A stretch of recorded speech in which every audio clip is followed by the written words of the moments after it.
আলাইকুম রহমতুল্লাহি ইয়া বরকাতুহু। আসলে এটা সাবগ্রাম হাট থেকে আসছে, ওই সামনে যায় চিরের মেল দিকে গেছে।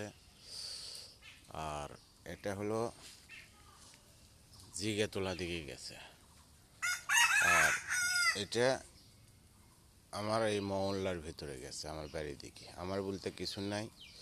আর বিশেষ করে এই রাস্তার জায়গাটা, আমার দাদা আর আমার জ্যাঠাতো ভাইয়ের দাদা বোট ঘরত লেগে দিয়ে গেছে। আমার সাথে যারা বিরোধিতা করছে, যারা গাছগোছালি কাটছে, তারাই বলে যে এই রাস্তার জায়গা, মানে এই রাস্তা কিনে লিছে। তা আসলে এটার আমি দলিল দেখতে চাই। আমার দাদারা এটা দিয়ে গেছে এই রাস্তার জায়গা, যাতে সবার সুবিধার্থে ভালো হয়। তা আসলে কাগজের ওপর কোনো কথা নেই। আমি এই জায়গার রাস্তার দলিল দেখতে চাই।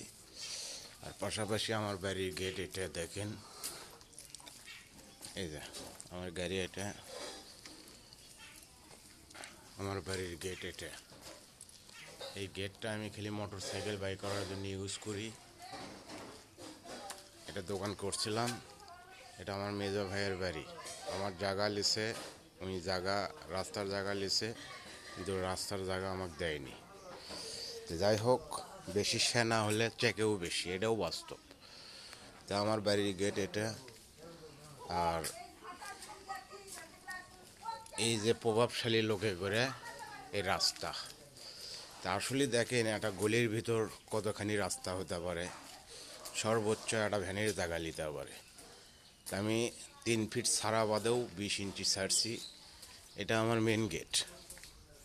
এই গেটে তো আমার হামলা করা হচ্ছে, এদের দেখেন টিন টুন ইয়া আছে। আর গাছ গোছালি এদের এগুলো কেটে ফেলে দিচ্ছে। তো এগুলো তাই আমি যেটুকু ছাড়িছি এই পরিমাণে, আর হয়তো ইনশাল্লাহ জায়গা ছাড়বো না। সুযোগ দিলে বেশি ব্যবহার করে। এই যে দেখেন, আমি চতুর্দিকে ইনশাল্লাহ বাড়ি ছাড়ছি। তা আসলে যেটা না বললেই লয়, আমি বহুত ছাড় দিছি, আর কোনো ছাড় দেবো না ইনশাল্লাহ, একদম।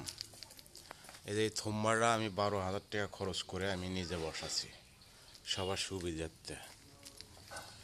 আর এই রাস্তার এই মোড়টা